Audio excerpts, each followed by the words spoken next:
João capítulo 16, nós vamos ler o versículo 7, amém? Diz assim a palavra do Senhor: todavia digo-vos a verdade, quem vos convém que eu vá? Porque se eu não for, o Consolador, ou em outras versões, o Paracleto, não virá a vós. Mas quando eu for, vou-lo enviarei. Vamos ler o versículo 8 também.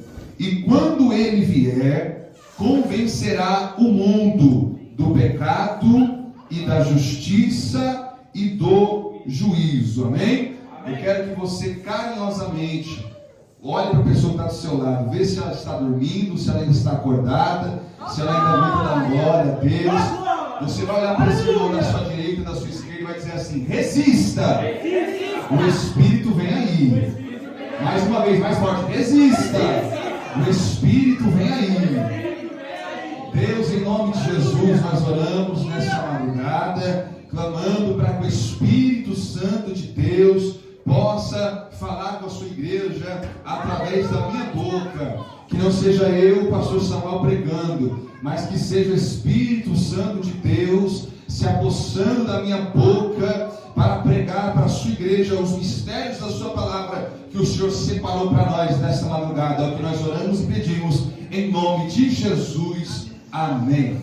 Queridos e amados irmãos, Jesus, do capítulo 13 de João até o capítulo 17, ele está falando com seus discípulos de forma interrupta. Vou repetir, ele está do 13 ao 17 falando com seus discípulos de forma interrupta.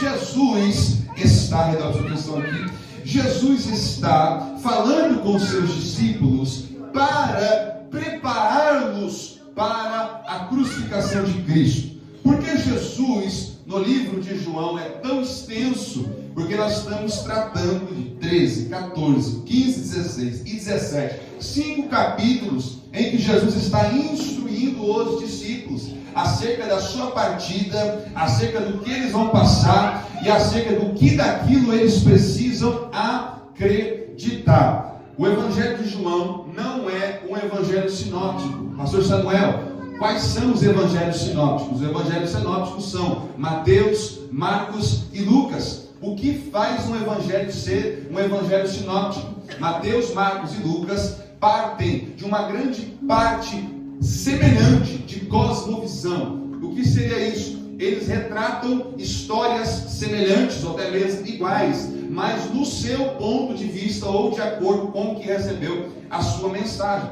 João é diferente. João tem um evangelho totalmente diferente dos demais. João carrega amor no seu evangelho. João carrega detalhes acerca da mensagem de Jesus. E é por isso que vemos 5 capítulos que João é específico nas falas de Jesus para a última ceia antes da crucificação. O versículo que nós lemos, versículo 7 do capítulo 16, diz que: todavia digo-vos a verdade, que vos convém que eu vá, porque se eu não for, o Consolador não virá a vós. Talvez a sua tradução possa estar: o Paracleto não virá sobre vós. O Paracleto, que vem da palavra grega parakletos, ela nada mais é do que alguém que é chamado para estar ao lado. É alguém chamado para estar ao lado. Então, quando Jesus diz, no capítulo 16, que convém que ele vá, porque se ele não for, o Paracleto não fica, ele está dizendo: se eu não for, não terá outro que eu quero enviar para estar ao seu lado. É interessante, e eu, não somente nessa madrugada, mas nesse sábado, não vou sair do capítulo 16 de João. Então, já quero até abrir um parênteses: se você veio hoje, vem amanhã, que a mensagem começa hoje e acaba amanhã. Amém? Irmãos, por que Jesus diz: se eu não for, o Paracleto não vem? Por que Jesus é incisivo ao dizer isso? Jesus, aqui nesse ponto, está concluindo os seus 3 anos e meio de ministério terráqueo. 3 anos e meio de ministério terráqueo. Jesus começa o seu ministério aos 30 anos, quando é batizado por João Batista. E nesse batismo, Mateus capítulo 3, nos diz que é um encontro da Trindade, porque o Pai brada do céu, e ele diz: esse é meu Filho amado, em quem me compraz. O Filho, Jesus Cristo, e o Espírito Santo desce como pomba, de forma corpórea. Jesus começa o seu ministério ali. Jesus é testado pela primeira vez em seu ministério no deserto. E quando Jesus ele dá sequência ao seu ministério, pode olhar para mim, irmãos, pode olhar para mim, paz, olha para mim. Enquanto Jesus dá procedimento ao seu ministério, nós vemos que o ministério de Jesus aponta para uma coisa somente, que é a cruz. Todos os milagres, todos os sinais, todas as mensagens têm uma finalidade: apontar para a cruz. Jesus, ele cria laços com a humanidade. Vou repetir: Jesus, ele cria laços com a humanidade. São 3 anos e meio andando, pregando, discipulando todos os dias. Esses 12 conviveram com Jesus todos os dias. Centenas de pessoas seguiram a Jesus todos os dias. Por que Jesus diz: se eu for, eu preciso repor alguém, eu preciso deixar que o Paracleto, que é aquele que fica ao lado, venha? O que Jesus está querendo dizer é como ele pode partir sem deixar alguém à sua altura. Veja que há pelo menos 12 homens que vivem em função por 3 anos e meio da pessoa de Jesus. Outras centenas que o seguem todos os dias. O que seria do dia a dia dessas pessoas? Que largaram o ofício, largaram o trabalho, deixaram suas famílias, deixaram seus compromissos, para única e exclusivamente seguir a Jesus. Esses homens não sabiam uma outra vida. Esses homens não planejavam outra vida. Eles estavam decididos a seguir a Jesus. Mas como foi dito, Jesus só tem 3 anos e meio de ministério de forma terráquea, de forma humana. Então, Jesus, ele quer dizer para os discípulos: eu vou partir, mas eu preciso que alguém do mesmo nível que eu fique para preencher a lacuna que eu vou deixar. João capítulo 14, versículo 26. Mas aquele Consolador, o Espírito Santo, que o Pai enviará, obrigado, em meu nome, esse vos ensinará todas as coisas e vos fará lembrar de tudo quanto vos tenho dito. Olha a característica de quem Jesus quer colocar como reposição na terra: alguém que consola e alguém que lembra tudo aquilo que Jesus falou. Jesus quer mostrar para os discípulos que ele vai, mas esse buraco não fica. Jesus vai, mas o buraco não fica, porque alguém do mesmo pé de igualdade ficará conosco.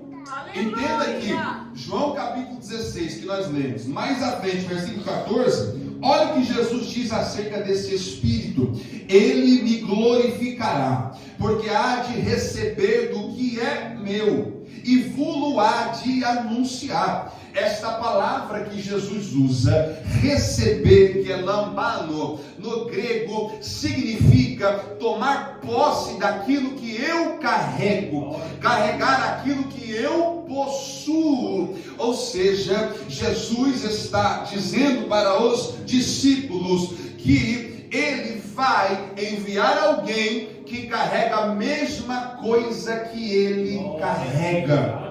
Quando Jesus prega de cruz e aponta para a sua morte, nós vemos pelo menos algumas vezes os discípulos titubearem e até mesmo questionarem. Vide o apóstolo Pedro, que em outras palavras disse: Jesus, só por cima do meu cadáver você não vai morrer, nós vamos o defender. Perceba aqui que Pedro, ele erra nessa fala, não porque ele é presunçoso demais, mas é porque ele não se vê em uma vida sem Jesus Cristo. Pedro não se vê mais em uma vida sem Jesus Cristo. Então ele está dizendo: Jesus, o Senhor não pode morrer, porque agora a minha vida é em função da sua. Olha para esse lado da moeda. Nós precisamos viver a nossa vida em função daquilo que Jesus faz e representa nas nossas vidas. Quando Jesus diz, no versículo 14 que lemos, Ele me glorificará, porque há de receber do que é meu, o que esse Espírito vai receber? Jesus está falando que esse Espírito vai receber a mesma posição. O Espírito vai carregar o mesmo cargo, a mesma posição, o mesmo ofício. Jesus está dizendo, como disse em João capítulo 14, eu não vos deixarei órfãos. E prosseguinte ele vai dizer que o Espírito Consolador estará convosco. Jesus quer dizer para os discípulos que ele sobe, mas a presença fica. Jesus quer dizer que ele morre e ressuscita, mas volta para o Pai. Mas o Espírito continua, porque a obra vai continuar sendo feita.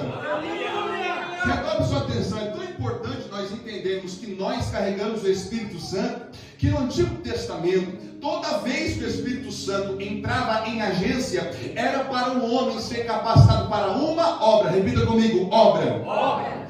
Nós vemos Bezalel, Êxodo capítulo 32. Bezalel, ele é empossado, ele recebe o Espírito Santo para desenhar, para escrever a planilha do tabernáculo. Sansão, você pode achar que ele era musculoso, mas a Bíblia não me diz que ele era musculoso. A Bíblia me diz que o Espírito Santo estava nele. A força que ele tinha vinha do Espírito Santo de Deus. Toda vez que ele precisava lutar, a Bíblia diz, Juízes, e o Espírito Santo do Senhor se apossou de Sansão. Davi, quando foi ungido a rei de Israel, 1 Samuel capítulo 16, a Bíblia diz, e o Espírito do Senhor se apossou de Davi. Por quê? Porque ele seria rei. Entenda, toda vez que o Espírito Santo se apossava de alguém no Antigo Testamento, era para concluir uma obra. Os três que eu citei: Bezalel, construir o tabernáculo; Sansão, defender o povo de Israel; Davi, reinar o povo de Israel.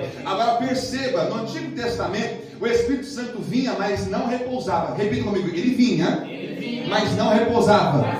O Espírito Santo não ficava aqui. O Espírito Santo capacitava o homem, usava o homem, e quando a obra era concluída, ele voltava aos céus. Só que no Novo Testamento, o plano de Jesus é: ele sobe, o Espírito desce, capacita e continua. A promessa que Jesus tem para a igreja primitiva, que se estende para nós, é que o Espírito vai continuar. O Espírito não vai descer somente quando nós precisamos de batalhar ou construir algo. O Espírito Santo sempre estará conosco. Esse é o projeto, a promessa de Jesus Cristo. E após Jesus falar com os seus discípulos, por favor, redamos sua atenção. Quando Jesus termina de falar com os discípulos, Jesus, ele sobe para o Monte das Oliveiras.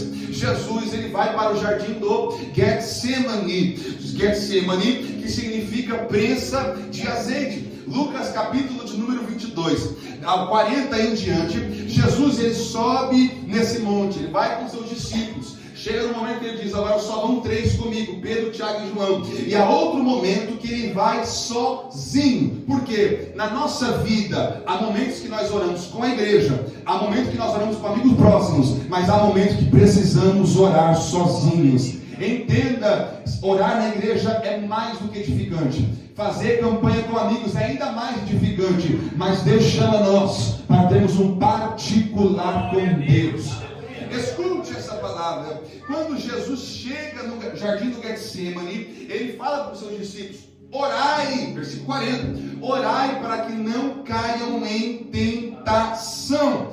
Versículo 45, Jesus levanta-se da oração, vai aos seus discípulos e ele encontra os discípulos dormindo. A mensagem de Jesus é: não caia em tentação, e os discípulos estão dormindo. A essa altura, Os discípulos já sabem que Jesus vai ser entregue na mão do maligno para ser morto na cruz do Calvário. Então, como a psicologia nos informa, uma pessoa que está no estado profundo de depressão, de tristeza, é uma pessoa que se torna sonolenta e com insônia ao mesmo tempo. O que é isso? A pessoa dorme fora de horário, a pessoa não tem força para fazer nada, a pessoa não tem força para se levantar. Essa é uma das tentações que os discípulos receberam no jardim do Getsemane. Eles não conseguem orar, eles dormem. Eles não conseguem orar, eles dormem. E Jesus diz: por que estáis dormindo? Levantai-vos e orai, para que não entreis em tentação. O que eu entendo aqui, quando um crente tem um espírito sonolento,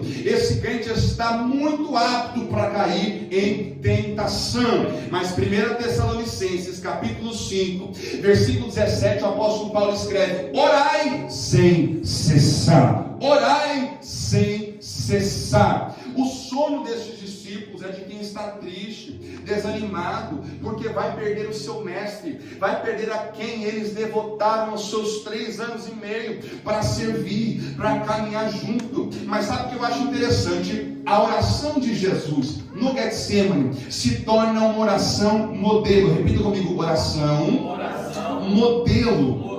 Por quê? Monte das Oliveiras é um local alto, é um monte. Ele sobe para orar, ele sobe para falar com o seu Pai.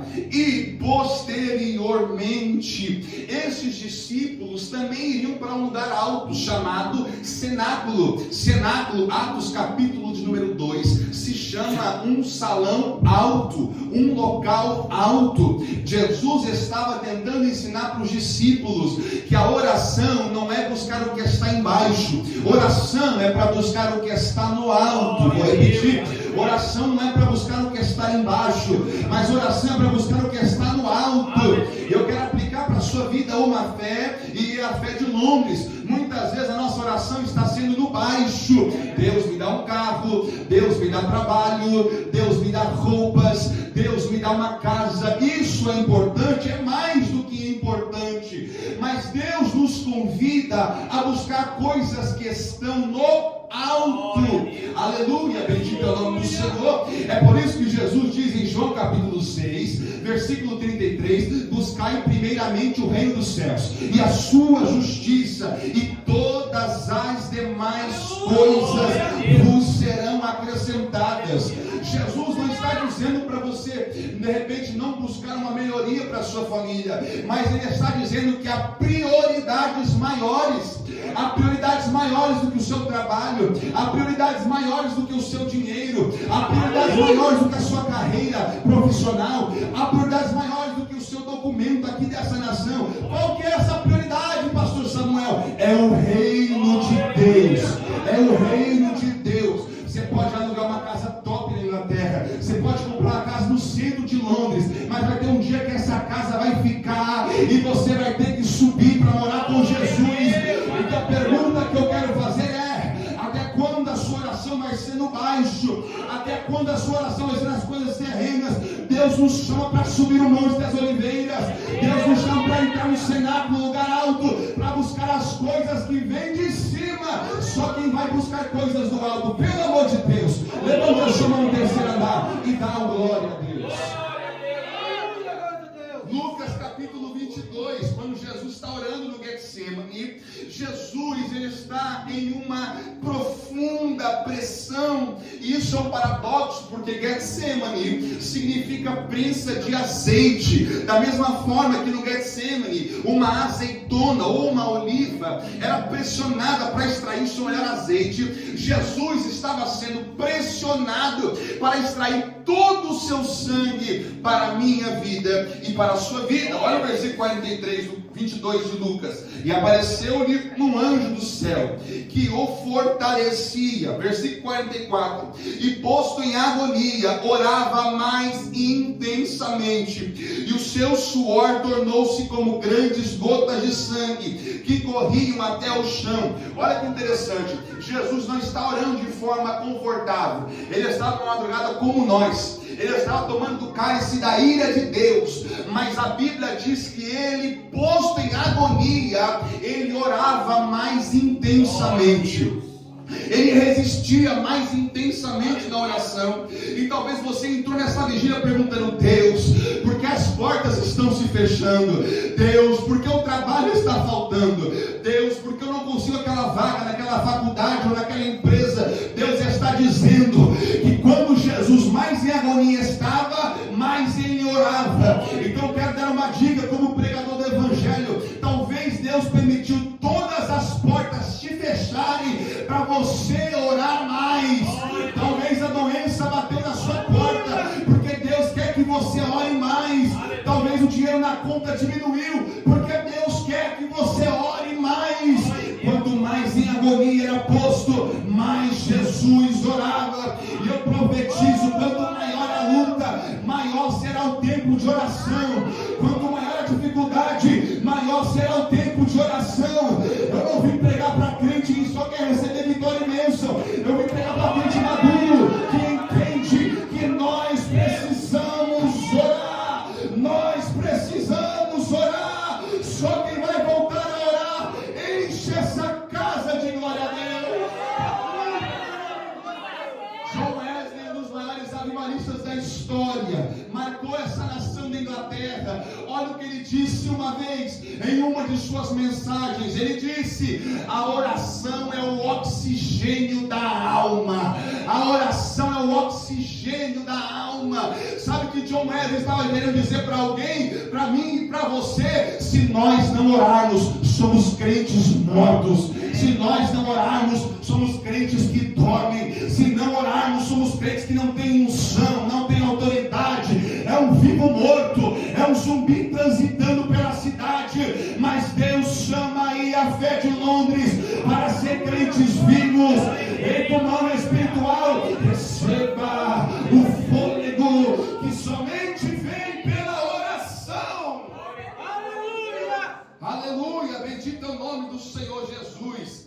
E apareceu-lhe um anjo do céu que o fortalecia. Isso que eu amo do Evangelho. O Evangelho, segundo o tema desse congresso, que eu vou pregar melhor amanhã, João capítulo 16, versículo 33. No mundo tereis aflições, mas tende bom ânimo. Eu venci o mundo. Perceba, Deus nunca prometeu uma vida fácil. Deus nunca prometeu uma vida acessível. Mas Ele prometeu que Ele estaria com você em todos os momentos. Jesus diz para os discípulos: eis que eu estarei convosco até a consumação dos séculos.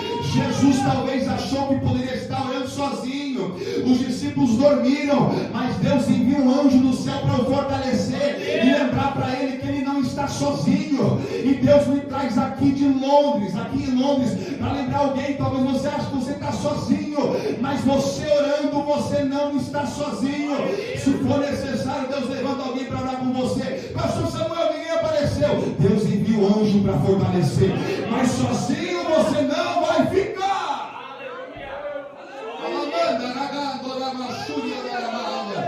Eu sinto a presença de Deus nessa madrugada. Será que eu sou o único que sente essa presença? E posto em agonia, orava mais intensamente. E Lucas, que a sua escritura é muito particular, dos 3 evangelhos sinópticos que eu te ensinei, somente Lucas retrata isso. Olha o que Lucas diz: o seu suor tornou-se como grandes gotas de sangue que corriam até o chão. Perceba que Lucas é o único que cita isso por sua característica pessoal. Lucas, ele é médico, então ele cita isso com propriedade. Primeiro, perceba, Jesus não está só orando, ele está suando de orar. Qual foi a última vez que nós suamos de tanto orar? Qual foi a última vez que nós suamos, transpiramos, molhamos a nossa camisa de orar, de clamar? Mas às vezes, o crente do século 21, nós só oramos para deitar e dizemos: Senhor, é a mesma oração de ontem. Deus, perdoa as minhas bênçãos e abençoa os meus pecados.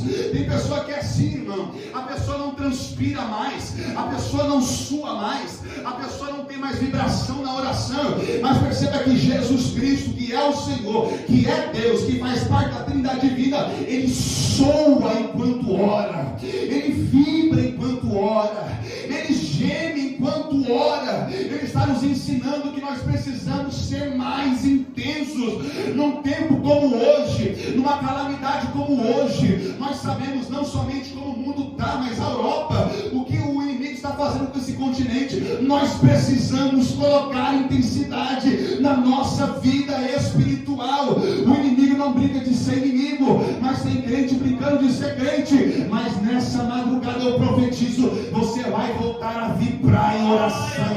Você vai voltar a entrar em igreja, culto como esse, e dizer: eu vou dar uma melhor glória. Eu não quero nem saber se meu cabelo está bagunçado. Eu não quero nem saber se meu terno vestido está amassado. Eu não quero nem saber se alguém vai dar risada dos mantos que eu vou soltar aqui. Eu só quero vibrar. Eu só quero suar a camisa. Eu quero sentir a presença de Deus.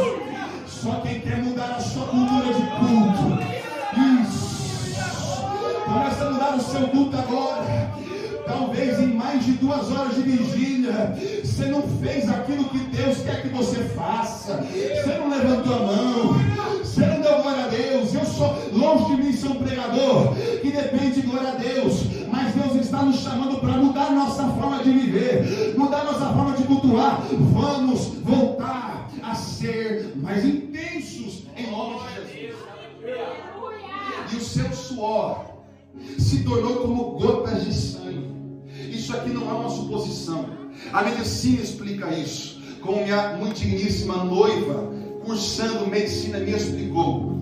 Esse suor de gotas de sangue é uma doença ou uma causa que nós chamamos de hematidrose. Pastor Samuel, que língua estranha é essa? Hematidrose é a palavra que constitui alguém que está numa agonia tão profunda, alguém que está numa tristeza tão profunda, num estado de estresse, num estado de exaustidão tão grande, que essa pessoa já não soa mais gotas de suor, mas ela soa gotas de sangue, porque está sendo prensado o seu mental, porque ela está sofrendo, está gemendo, e ela vê que não tem saída para esta situação. Jesus se encontrou assim, porque no capítulo 22 ele diz: Pai, se possível, afasta de mim esse cálice, sem antes que eu beba. Mas olha o que Jesus diz: todavia, não seja feita a minha vontade, mas a tua.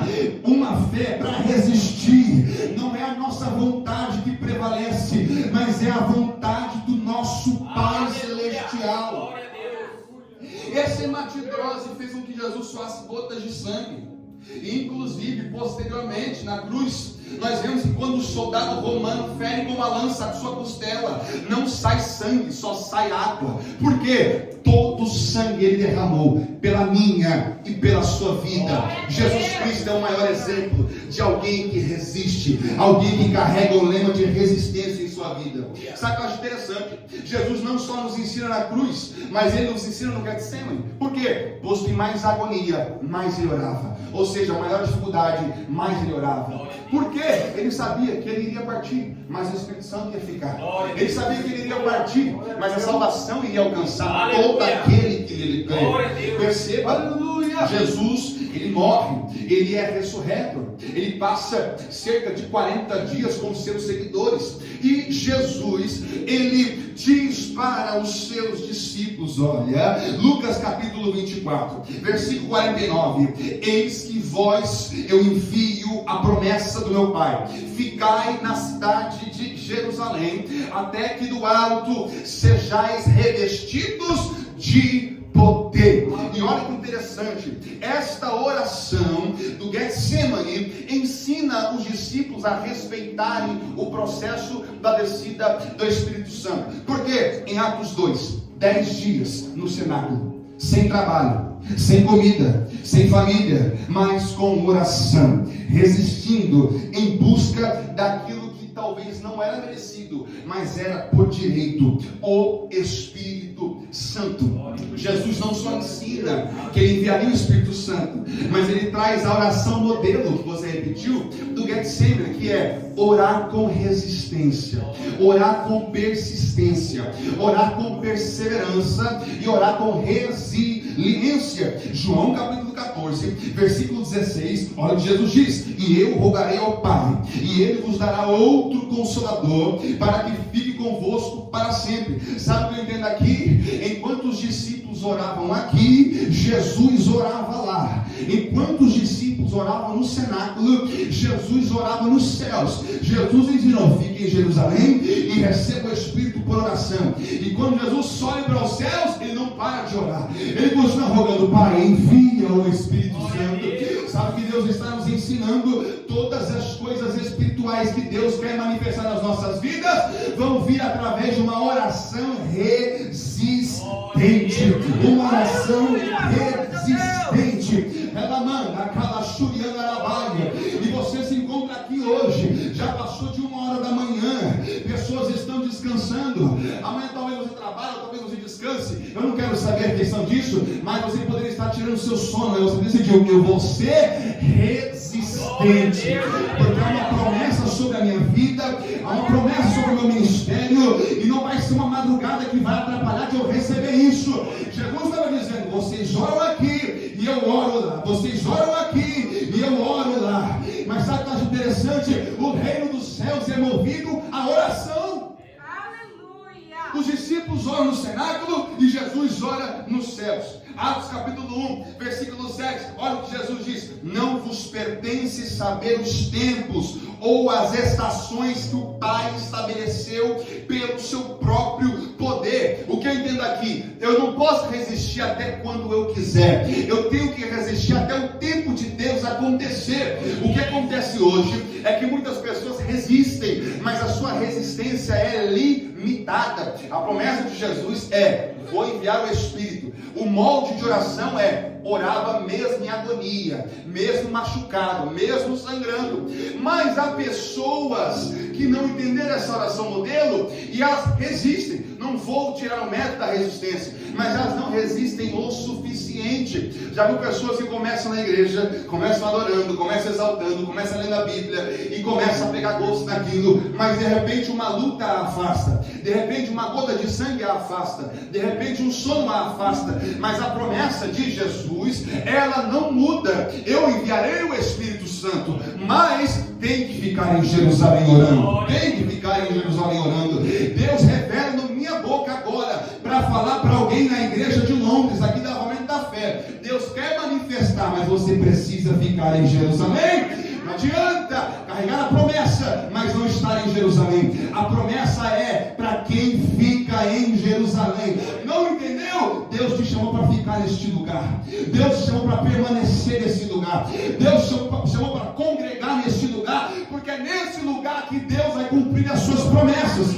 Então, com a palavra de Deus, eu entrego o mistério da palavra sobre a sua vida. Deus vai tirar dúvida do seu coração e vai te dar amor por essa obra, porque para viver as promessas tem que permanecer em Jerusalém. Atos capítulo 1, versículo 8: ser-me-eis testemunhas na Judéia, Samaria e até os confins da terra. A promessa é essa. A promessa, quando concluir, vai ser isto, mas enquanto não concluir, só será manifesta para quem for resistente em Jerusalém. Deus está dizendo: vou levar pessoas para lugares longes, e talvez não são somente geográficos, mas são posicionais.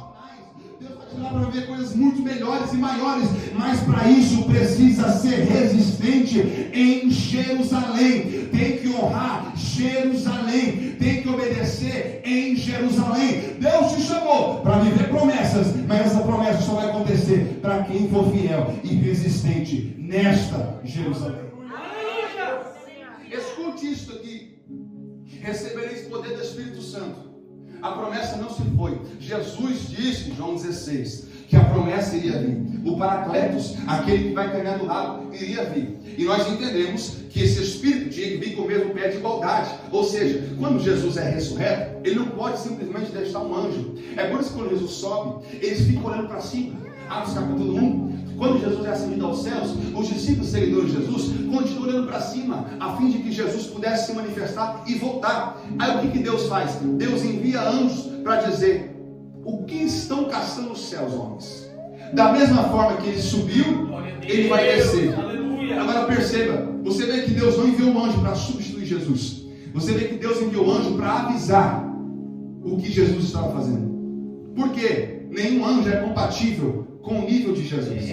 Ou seja, Deus não poderia enviar um anjo para ocupar o lugar que era de Jesus. A única pessoa que podia ocupar esse lugar era o Espírito Santo. Por quê? Mesmo pé de igualdade, trindade, ninguém é maior que ninguém. O Pai, o Filho e o Espírito Santo são iguais, pessoas diferentes, mas o mesmo Deus, mesmo pé de igualdade, mesmo poder, mesma glória. E Jesus entende que é só o Espírito Santo que vai concluir essa obra que ele começou na terra. Até porque quando uma mulher que quer uma libertação para sua filha, essa mulher é sírio-fenícia ou mulher cananeia, ela fala para Jesus: a minha filha está terrivelmente endemoniada. Olha o que Jesus responde para ela: mulher, por acaso eu posso dar de pão dos meus filhos para comer aos cachorrinhos? Mas o que a mulher diz? Oh Jesus, mas até as migalhas que caem da mesa os cachorrinhos comem. Jesus diz: nunca vi tanta fé em Israel. Sabe o que Jesus estava dizendo? Jesus diz antes dessa citação, ele diz que ele veio para as ovelhas perdidas da casa do Pai. Jesus, em 3 anos e meio de ministério, não teria tempo de alcançar o mundo. Então o que ele faz? Ele alcança a sua casa, Judeia, Jerusalém, os judeus. Ele quer alcançar os judeus, para que esses judeus vá para Judeia, Samaria e confins da terra. Ou seja, Jesus, ele vem com um ministério judeu. Jesus vem com um ministério judeu, mas o eco do seu ministério, pela vida dos primeiros discípulos, os apóstolos e o Espírito Santo, faz com que a mensagem de Jesus saia do judaísmo e vai para todos os gentios. Por isso que ele diz, capítulo 3, versículo 16 de João: eu vim para que todo aquele que nele crê não pereça, mas tenha vida eterna. Quando Jesus, ele promete ao Espírito Santo, está dizendo: eu arrumei a casa, agora com o Espírito Santo vindo, vocês vão sair da casa e alcançar mais vidas. Jesus tem algo para dizer na vida de alguém: eu vou arrumar a sua casa primeiro, para a sua casa ser modelo. Eu vou arrumar a sua casa primeiro, para a sua casa ser ganhador de almas. É por isso que eu vejo o mundo espiritual Deus tratando com muitas famílias dessa congregação. E quando eu falo isso, eu não prego brincando. Ai de mim, se eu brincar enquanto sou porta-voz da palavra de Deus. Mas Deus está manifestando muitas coisas em famílias aqui, porque Ele quer arrumar a casa primeiro, para a casa alcançar mais casas. Deus quer arrumar a sua família primeiro, para a sua família arrumar mais casas. Então, se tem algum jovem orando por família, algum crente orando por família, receba essa palavra: Jesus veio arrumar a casa, e depois da casa, Samaria vai ser alcançada, os confins da terra serão alcançados. Eu profetizo que não vai ficar em Londres, mas vai para Birmingham, vai para Manchester, vai para todas as cidades circunvizinhas, porque Deus vai arrumar a casa, em nome de Jesus. Aleluia, glória a Deus. Atos capítulo 2, e cumprindo-se o dia de Pentecostes, estavam todos reunidos compartilhamento no mesmo lugar. Todos se começaram? Não, muitos foram embora. Por quê? Tem alguns que começam, mas não terminam. Só que sabe o que a Bíblia diz? Melhor o princípio das coisas do que o início delas. Sabe o que acontece? Mais importante não é quem apoia o projeto com você, mais importante é alguém que segue o projeto com você até o final. Aleluia. Mais importante não é alguém que te incentiva a fazer uma campanha, mas quem faz a campanha com você até o final. Perceba que muitos foram para casa, mas a Bíblia diz que por volta de 120 homens ficaram no cenário 10 dias, sem comida, sem família, sem trabalho, só buscando a promessa, mesma oração, mesma visão, mesmo objetivo. E esse marco marca a igreja primitiva de forma extraordinária, porque todos os cultos eles estão no mesmo pensamento, na mesma ideia, na mesma visão. Muitas vezes a igreja do Senhor não cresce, porque cada um está com uma visão, cada um está com uma ideia, cada um está com um objetivo diferente. Mas Deus nos chama para olhar essa igreja primitiva de Atos 2 e olhar e dizer: nós precisamos da mesma oração, do mesmo objetivo, da mesma música. Qual que é essa música, Samuel? O que eu preguei aqui: o reino dos céus, a presença de Deus, o poder e a glória, a virtude do Espírito Santo. E cumpriu-se o dia de Pentecostes. Estavam todos concordimente no mesmo lugar. E de repente veio do céu um som, como de um vento veemente e impetuoso, e encheu toda a casa em que estavam assentados. E foram vistas por eles línguas repartidas como que de fogo, as quais pousaram sobre cada um deles. E todos foram cheios do Espírito Santo. Percebe? Quem começou e não ficou não recebe, mas quem fica até o fim é cheio, é cheio. Talvez já bateu vontade de você voltar para sua casa, dormir. Foi um dia longo, para mim também foram dias longos, mas Deus diz: só é cheio quem fica até o fim. Só é cheio quem fica até o fim. Então, se essa é uma mensagem para te dar ânimo para aguentar até o final desse culto, eu te digo: só é cheio quem fica até o fim. Quer receber uma frase por sua semana? Uns desistem, outros resistem. Eu vou repetir para guardar na tábua do seu coração esse mistério da palavra. Uns desistem, mas outros resistem. Teve pessoas que desistiram desse culto, teve pessoas que desistiram desse congresso, mas Deus encontrou pessoas resistentes nessa casa, dizendo: Deus, eu não me importo com o dia, eu não me importo com o horário, eu não me importo com a condição, eu só quero ser cheio, eu só quero ser cheio, eu só quero ser cheio. Se coloque sobre os seus pés, por gentileza, eu quero orar pela sua vida. Aleluia. Você que pode, por gentileza, se coloque sobre os seus pés. Aleluia. O Espírito, ele ocupa o lugar de Jesus na missão terráquea. E o Espírito é o cumprimento da promessa de Cristo, que ele estaria conosco até a consumação dos séculos. Até o final desta vida está o Espírito. Desta vida para a próxima, que é a vida eterna. A Trindade estará conosco. Agora, sabe o que eu acho interessante? Atos capítulo 2, Jesus nos ensina a buscar o Espírito Santo.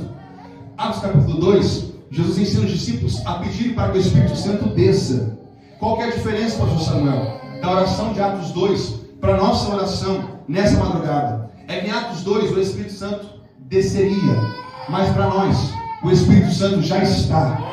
A nossa oração é: não o Espírito Santo desça, é Espírito Santo manifeste. Olha para mim, esse é o mais importante de tudo. O Espírito Santo não vai descer, ele já está aqui. O Espírito Santo vai manifestar. Até porque Davi nos ensina no Salmo 51. Por quê? Davi não estava em Atos 2 para receber, mas Davi tinha o Espírito Santo contigo quando ele foi ungido a rei. Ele diz, Salmo 51, verso 11: não me lances fora da tua presença, e não retires de mim teu Santo Espírito. A oração de Atos 2 é: vem Espírito Santo. Mas a oração da IAFÉ de Londres é: Espírito Santo, não me lances fora dessa presença. Espírito Santo, não saia de mim. Eu preciso falar isso para encerrar esta mensagem, porque eu preciso lembrar crentes, jovens, homens e mulheres, de que nós temos que parar de viver uma vida ordinária. Nós precisamos parar de viver uma vida comum. Entenda, você é diferente. Você é separado. Não tente aplicar os mesmos métodos que o mundo aplica. Não tenta vencer da mesma forma que o mundo vence. Você foi chamado para ser diferente. Você foi chamado para viver o extraordinário. Esta mensagem que é loucura para o mundo, mas para nós é dom de Deus. É poder e poder em salvação. O apóstolo Paulo diz, Romanos capítulo 1, versículo 16: não me envergonho do evangelho. Por quê? Porque é poder de Deus, é poder de salvação. E eu quero te incentivar nessa madrugada, que nós venhamos orar para ter uma vida cheios do Espírito Santo. Não cultos que nós sintamos a presença do Espírito Santo, mas ao acordarmos nós sentimos a presença do Espírito Santo. Ao cearmos sentimos a presença do Espírito Santo. Ao trabalharmos sentimos a presença do Espírito Santo. Para quem resiste, o Espírito não só vem, o Espírito fica. Ei, a fé Londres, você quer ser resistente? Uma pessoa resistente é uma pessoa cheia do Espírito Santo, não só no congresso, não só na campanha, não só no culto, mas é todo dia.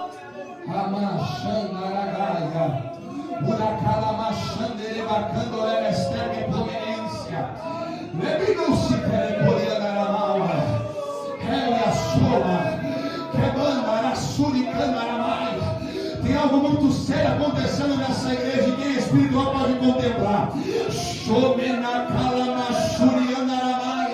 Assim diz o Senhor: hoje eu revisto pés de crente nessa noite. Assim diz o Senhor para a igreja: hoje eu calço crente com novas sandálias.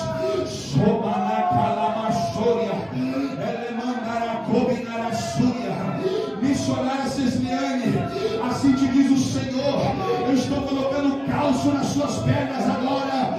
E essa calço não é só físico, é espiritual. Eu deixo com renovo por esses dias sobre a sua vida, para você suportar aquilo que eu tenho sobre a sua vida. Porque eu digo para você que você é mãe espiritual de muitos.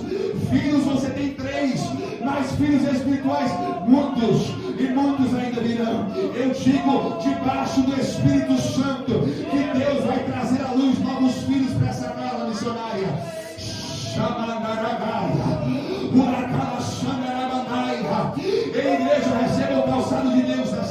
hoje. Receba o calçado de Deus nessa madrugada. Em